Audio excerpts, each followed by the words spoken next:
Hey everybody, I have some results from the poll I ran on the channel regarding what I should do with the Vampire the Masquerade Bloodlines 2 review, and the result is 66% of responses were in favor of me going ahead and waiting until the final DLC is out and then just getting it all done all at once. Now what does that mean for the channel? Well, stay tuned to the end and I'll fill you in on what I'm going to be doing going forward with this. But in the meantime, I wanted to go ahead and get something out, not just so I could give you an update on this, but also so I could kind of clean up my backlog a bit.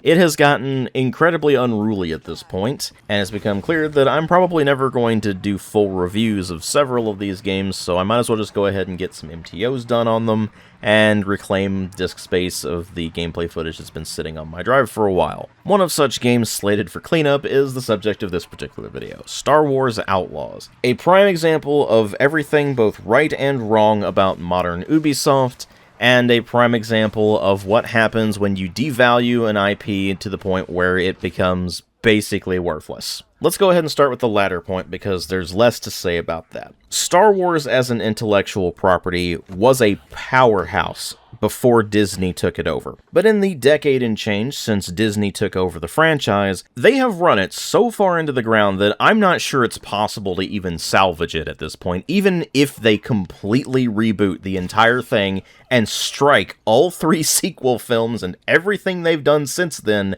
from what they call canon. I mean, think about it this way. Their first big foray into Star Wars films was The Force Awakens, which was basically a remake of A New Hope, but nowhere near as good. And in isolation, that was fine. It was like, okay, they're setting up stuff for the future. We'll forgive some of the issues that this has, but only if they can pull off the following 2 movies, and they did the exact opposite. They just kept making things worse and worse. So now there's absolutely no salvaging anything set from The Force Awakens onwards, but they weren't done there, and they started making more and more stuff set between Return of the Jedi and The Force Awakens, as well as stuff set before A New Hope. And the more they've done this kind of stuff, the more they have relied almost entirely on, hey, look at this thing that was in the original trilogy, or the prequel trilogy, or maybe it was in a book or something from before Disney took over. Isn't that thing cool? We know what Star Wars is! All the while, the stuff that they're actually creating themselves either is just mediocre at absolute best, or actively damages the franchise. I mean, think about it. What is the best that Disney has managed since they took over? As far as the movies go, I mean, I guess The Force Awakens? I mean, it's arguably the best Star Wars movie to come out since Return of the Jedi, which is really not saying much. I mean, after all, think about it. We got The Phantom Menace, which was terrible, Attack of the Clones, which was bad, Revenge of the Sith, which is the best of the prequel trilogy, but that's saying even less than the best Star Wars movie since Return of the Jedi, because the prequel trilogy was crap, and Revenge of the Sith just happens to be the least crap out of them. And then after that, we got the Clone Wars movie, which everybody forgets existed, but yeah, there was a Clone Wars movie, and it was not good. And then the next actual Star Wars movie after that was The Force Awakens. And then when you go after The Force Awakens, you get to The Last Jedi being awful, The Rise of Skywalker being somehow far worse than The Last Jedi, which was an impressive feat. And then you had the spin-off films labeled A Star Wars Story, which were Rogue One, a movie that consists almost entirely of nostalgia-based key jangling, where they're like, look at this thing, don't you recognize this thing from the original trilogy? Isn't that thing cool? And then, of course, there's the rather infamous Solo, A Star Wars Story, which is definitely not good, but is also nowhere near as terrible as people make it out to be. Hell, I actually prefer it to Rogue One, which is gonna get me a whole bunch of comments, I'm sure, but despite its myriad faults, it's just a more enjoyable film overall than Rogue One is. It fits the idea of being a Star Wars side story considerably better than Rogue One. The characters actually have some personality, and their performances manage to convey that personality rather well. It doesn't just constantly do the key jangling thing. It still does quite a bit of that, don't get me wrong, but it doesn't do it constantly to the point where there's nothing else to the movie, and it even sets up a fair few things that would be expanded upon in other Star Wars media, including the game I'm actually making this video about. Well, once I get through this contextual tangent, anyway. And speaking of, that covers all of the movies that Disney has put out with this franchise since they took it over, except for the recently released Mandalorian and Grogu, which hasn't exactly gone over well either. Although, to be fair, I can't really comment on that one personally because I haven't seen the movie yet. However, I did watch all 3 seasons of The Mandalorian as well as The Book of Boba Fett, and yeah, no, that was a mess. The TV shows have been very hit or miss with Disney as well. I mean, the only good ones were Andor, which is the only good thing to have come out of Rogue One, and the first season of The Mandalorian, and that's pretty much it. The rest of what Disney has been putting out has either delved almost entirely into the whole key jangling, look at this thing from previous Star Wars, isn't that cool, and thus has absolutely no substance to it whatsoever. Prime example there being Mandalorian Season 2. Or it has become something that is just so bad it actively damages the franchise, like, say, The Acolyte. And speaking of The Acolyte, that released the same year that Star Wars Outlaws did. You have to understand all of this context to understand where Outlaws fits into this. It was coming out at the absolute lowest point Star Wars has ever been at. A decade's worth of mediocre at absolute best movies and TV shows, or outright terrible ones in the case of something like The Acolyte,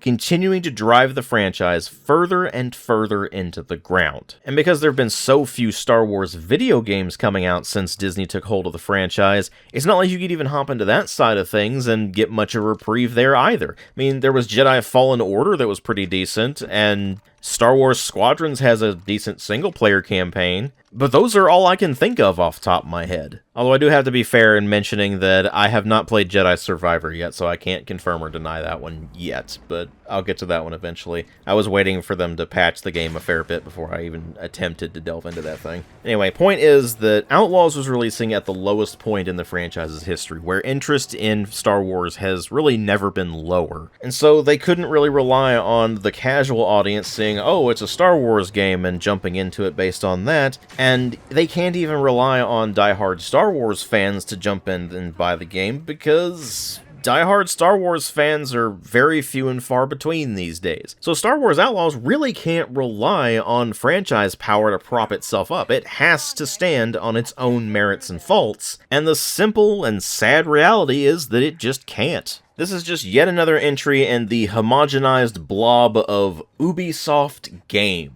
It does pretty much everything you would expect an Ubisoft game to do at this point. Some form of open world traversal and gameplay, although in this particular case, they did shrink down the open world aspect of it. There are a selection of side missions you can do, some of which actually have storylines attached to them, most of which are just go do some very generic, very inconsequential job for whichever organization issued it, so that you can bump up your reputation with them and get some money and resources in the process. Ostensibly, this reputation system is the groundwork for what should be something really interesting, where you kind of play off of the different syndicates, and so you can ingratiate yourself with one, but in doing so, that will make you an enemy of a different one, and you're constantly having to juggle these loyalties, but the reality is that it really doesn't matter in the grand scheme of things. All it does is give you access to certain areas, as well as certain additional items that you can purchase at merchants. And it gives you a few cosmetics that once you've unlocked those, they obviously stay with you for the rest of the game. So the entire reputation system just ends up being a completely missed opportunity. And overall, the open world aspect is really not used well. There's very little for you to do other than those side missions and of course the main missions, and what you can do aside from those missions is largely inconsequential. It's stuff like some brief mini-games like arcade machines you can mess around with, or Pazak that you can play in the gambling dens and such like that, or just wandering around and finding loot scattered all over the place. Or the really baffling one, which is going to street food vendors and ordering a meal there, and then having to go through quick time events to eat the meal. Why it's even a thing, I have absolutely no idea, but the only real benefit you get out of it is that after you finish the meal, it gives you an item you can swap out of a slot on your ship in order to give your animal companion Nyx some additional bonus. For example, the one you get on Tashara, the first planet you're on, allows Nyx to kick grenades away from you. But why they opted for a quick time event on this, I have absolutely no idea. But that's kind of all you can do in Star Wars Outlaws. You go on the main missions, you go on the side missions, and there are a few inconsequential side activities that you can mess around with. But for the most part, you're just wandering around a world that is admittedly extremely detailed in terms of the art and sound design, because that is one thing Ubisoft continually does. They absolutely nail art and sound design, and Star Wars Outlaws is no exception in that regard. Everything looks and sounds exactly like Star Wars. They have absolutely nailed that. But there's just remarkably little substantial content in these areas to really keep your interest in them, so you just end up wandering around for a while, taking in the sights, and getting tired of it very quickly.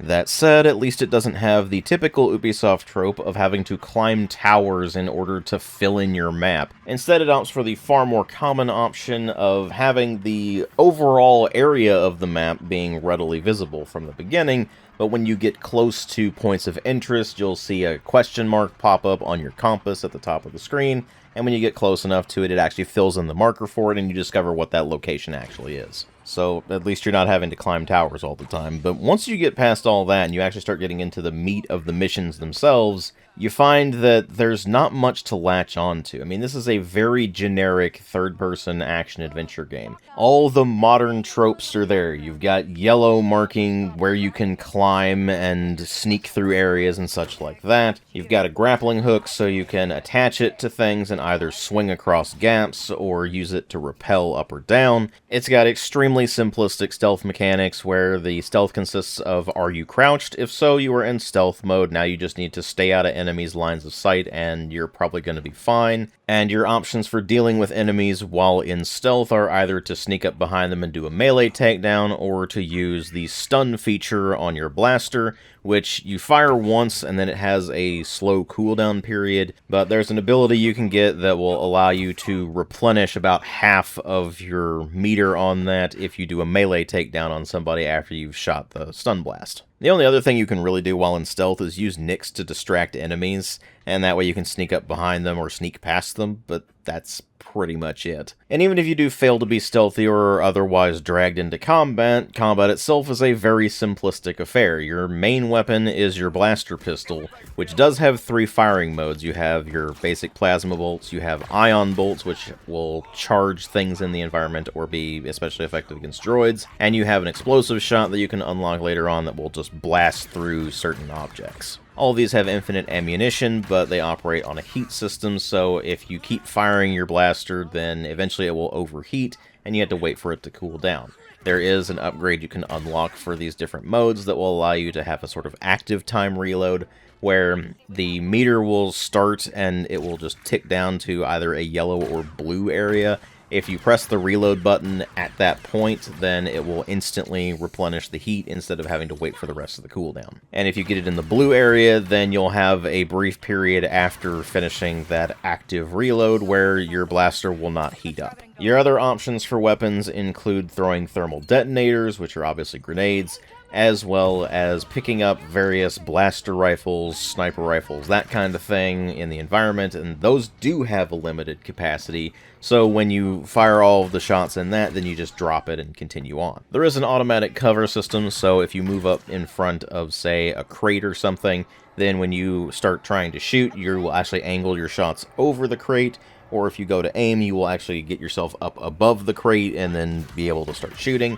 And there's location-based damage, so enemies will have weak spots.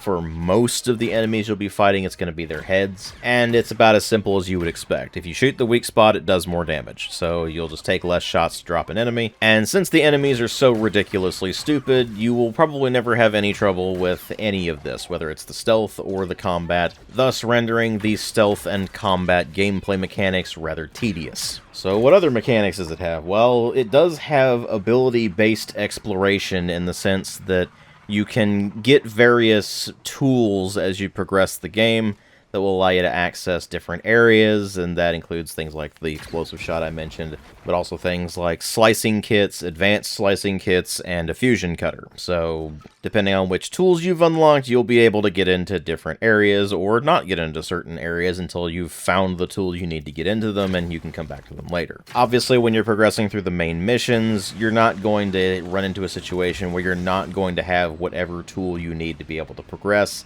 So that's something you never really need to worry about. It's only really for the side stuff that you're ever going to run into this issue. Aside from that, there is a gear system in addition to the tools where you can equip different jackets, pants, holsters, that kind of thing that will give you some different passive bonuses. Like you might have additional slots for Bacta vials, which is the way you heal yourself, or additional slots for grenades, so you can just carry more grenades.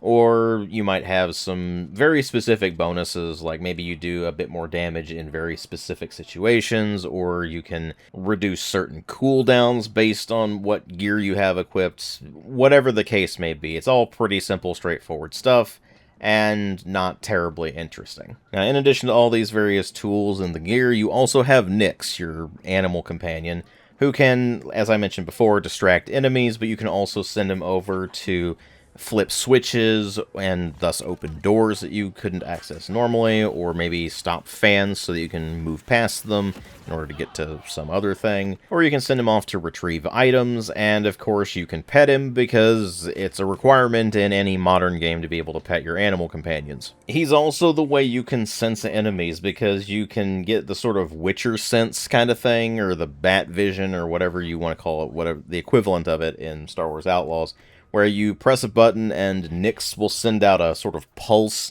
that will identify where enemies and other objects in the environment might be in a certain radius around you. And he also serves to be very annoying when you need to climb or rappel, because he has to jump on your back before you're actually able to move, meaning that you can get into position to either climb or rappel, and you don't move, even though you're pressing the buttons to move, because it has to play the animation of Nyx jumping on your back first. And sometimes that can get a bit hung up, which makes it quite annoying. Aside from all of that, there are two vehicles that you can drive around. The first of them is your speeder bike, and the second one is your starship, the Trailblazer. I'll start with the starship, because there's actually less to say about that. You can fly around in the space right outside of a planet, and go between, say, the stations orbiting that planet and the planet itself. There's some points of interest in the space around there where you can, of course, find some loot as well. And you'll also have to engage in ship combat, where you fly the ship around while enemy ships are flying around you and taking shots at you.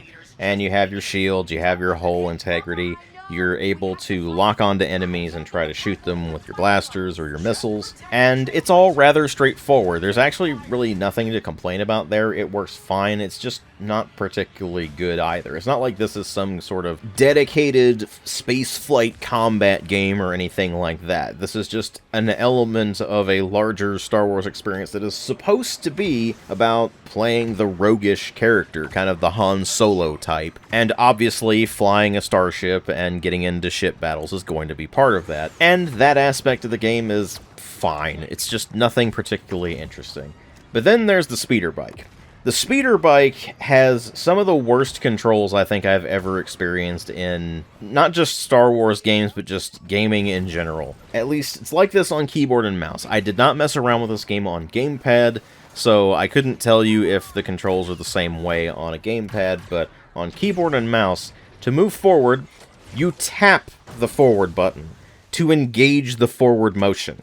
If you hold it down, then you'll basically just get yourself stuck at some point, because it's a completely binary, full throttle or put it into neutral toggle. So you'll press forward and it might be in neutral mode. So you're sitting there and your speeder seems like it should be really going fast, but you're just sitting in one place. And then you press the button again and then it starts launching you forward. And then when you start actually trying to turn the speeder, at least until you've unlocked a couple of upgrades to actually improve your ability to turn, it's awkward and clunky, and you just end up driving straight into objects all the time. It is downright infuriating, again, until you've unlocked those upgrades that will make the speeder bike considerably more tolerable to drive. But even then, it just never feels natural to drive this thing, and there is even speeder bike based combat. Enemies will try to attack you while you're on it, and you can shoot at them, and that's awkward too. The whole experience of the speeder bike is just an irritant more than anything else,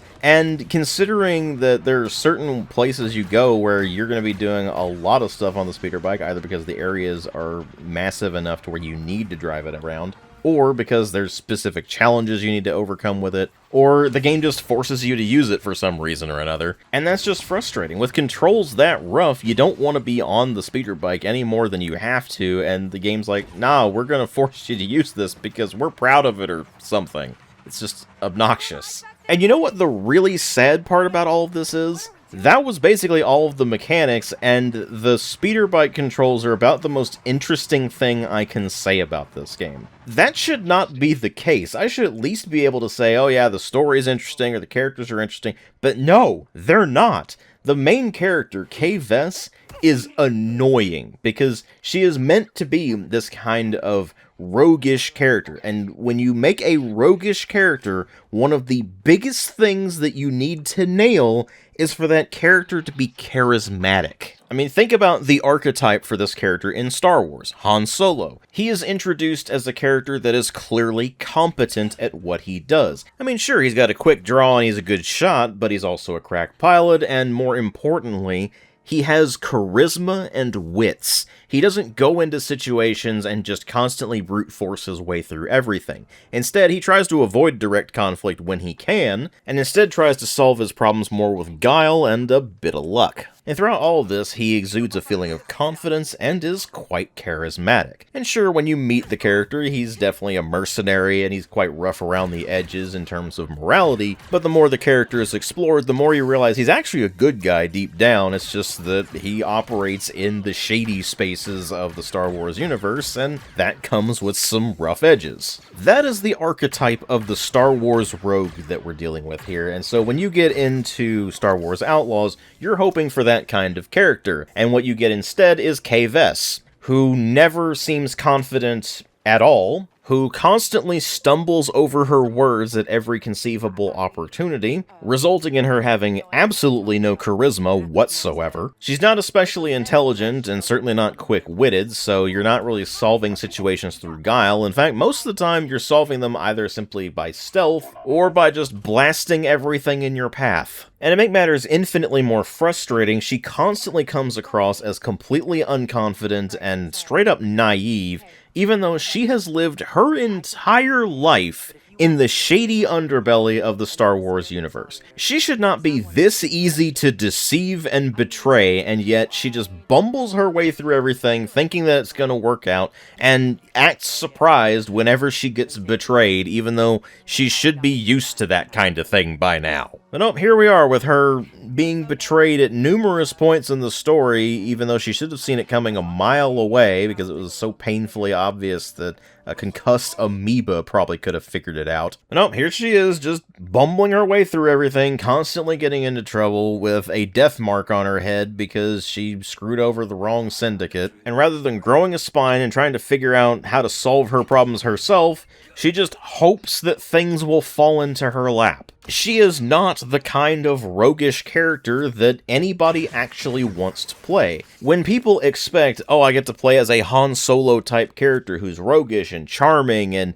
quick-witted and everything, and you get Kay Vess as your actual protagonist, you're just gonna check out immediately. And it's not like the rest of the cast or even the story can compensate for this either. I mean, the story is just typical heist stuff where she's been betrayed, and thus she has a death mark from Zarek Besh, this evil syndicate, and in order to try to get rid of that death mark, or at least get back at Zarek Besh, She is roped into doing the basically exact same job that got her the death mark in the first place. And then once she's roped into doing this job, she has to go around the galaxy to try to assemble the team to complete the heist, and it's just not interesting. The other characters aren't able to compensate for Kay's weaknesses. Any humor that's attempted in any of the dialogue just falls completely flat, and ultimately both the story and the supporting characters aren't remotely enough to keep you going throughout the rest of the game. It is a remarkably dull experience trying to play through Star Wars Outlaws, because you just sit there most of the time not even really paying attention to what you're doing, just going through the motions, because you've played so many other action-adventure games that feel just like this, so you're like, I can just kind of go on autopilot, and you don't care about the story, you don't care about the characters, you just like, hey, this is a Star Wars world, it's kind of neat, and then that wears off, and you're left with nothing of substance, really. It's not the worst game I've ever played or anything like that, don't get me wrong. It's not even remotely the worst Ubisoft game. But look, the only thing this game really has going for it is the franchise. It does a very good job of nailing the look and sound of Star Wars. But at this point, because of how tarnished the Star Wars franchise is, that's not enough to keep people in here. It needs to stand on its own merits, and all you have in Star Wars Outlaws is a mediocre action-adventure game with crap characters, a weak story, and nothing to keep the player interested for the length of time it takes to actually finish the experience. And to that end, I cannot recommend it to anyone, whether you're a fan of action-adventure games, or a fan of Star Wars games, or especially both. Doesn't matter, there is no reason to play this game. So do yourself a favor and avoid this particular instance of Ubislop. And that covers everything I wanted to say about Star Wars Outlaws. If you have any additional questions, feel free to post those in the comments. But before I close things out, I want to briefly go over the results of that poll that I mentioned about the Vampire the Masquerade Bloodlines 2 review. So the overwhelming response to that, 66%, was in favor of me holding off on covering that particular game until the second DLC is out. That way I can go ahead and just finish the main game and the DLCs all in the same video and get it all over with, as opposed to making a video just covering the main game by itself and then making an additional video later on covering the DLCs. That has historically not gone all that well on my channel. I'm going to give you some prime examples. I still haven't covered the DLCs for Fallout 4 or Starfield because I have absolutely no desire to go back to those games to cover those DLCs. And even though I thoroughly enjoyed The Witcher 3, I still haven't gone back to do videos on Blood and Wine and Hearts of Stone. Although, ironically enough, with the recent announcement of Songs of the Past, it may just be best for me to wait until that's out and cover all 3 of the DLCs in one video. I don't know. Regardless, covering the main game and its DLCs all in the same video historically has worked out much better on my channel, because I just go through it all in one go while I have the drive to do it, and then I don't have to worry about trying to go back to the game later when I've got a whole bunch of other projects that I've been working on, and it just ended up being a whole mess. So, what I'm going to be doing with that, I'm going to go ahead and hold off on Vampire the Masquerade Bloodlines 2 until the final DLC is out. That's the Flower and the Flame. That should come out either in Q2 or Q3, so not too far out. And then once that's out, I'll go ahead and go through the main game and both of its DLCs all in the same video. It'll be a comprehensive review. And funnily enough, this will also give me some time to do a redux of the original Vampire the Masquerade Bloodlines, which is something I've actually wanted to do for a while now, but I've just never really gotten around to doing it, so this gives me plenty of incentive to do that. Besides, Vampire the Masquerade Bloodlines 1 is fantastic, so it'll be a much-needed break from all of the slop and crappy games that I've been messing with lately. Not everything that I've been messing with has been slop or crap, but a good amount of it has been, and that does wear on you. Now, with that decision made, there is the question of what am I going to do about the next main video, because the next main review was going to be Vampire the Masquerade Bloodlines 2, then after that it was going to be the final video that I planned for Requests Month, and then I was going to do the Q&A. What I've ultimately decided to do in that regard is I'm going to go ahead and make the next main review the one that I planned for after Vampire the Masquerade Bloodlines 2, and I won't be revealing exactly what it is just yet because I still want to clear up a bit of the backlog first of things that I'm probably not going to finish for review. So between this video and that review, you should expect a couple more MTOs, DW plays, that kind of thing, some of the lighter content on the channel, and then there will be that review, and then I will go ahead and do the Q&A, which hopefully I will be able to get done by by maybe late June, early July. So there's still time to get some Q&A submissions in if you have any questions you'd like me to answer for that. So feel free to get those in however you feel comfortable doing so. And then after that, it's a matter of catching up on some other projects, some of which I think you will be very interested to see. So keep an eye out for all those. Thank you all very much for bearing with me on how long it's been taking to get some of these videos out. It has been an absolute mess trying to get them done. And it seems like every time I start getting my hopes up that things are going to smooth out so I can get some more time and energy to work on videos, something else rolls along and is like, no, you're not going to have time and energy to work on videos. And it just ends up being immensely frustrating. But anyway, whenever those videos end up happening, I hope you all enjoy them. Thank you all very much again for watching, and I'll see you all in later videos.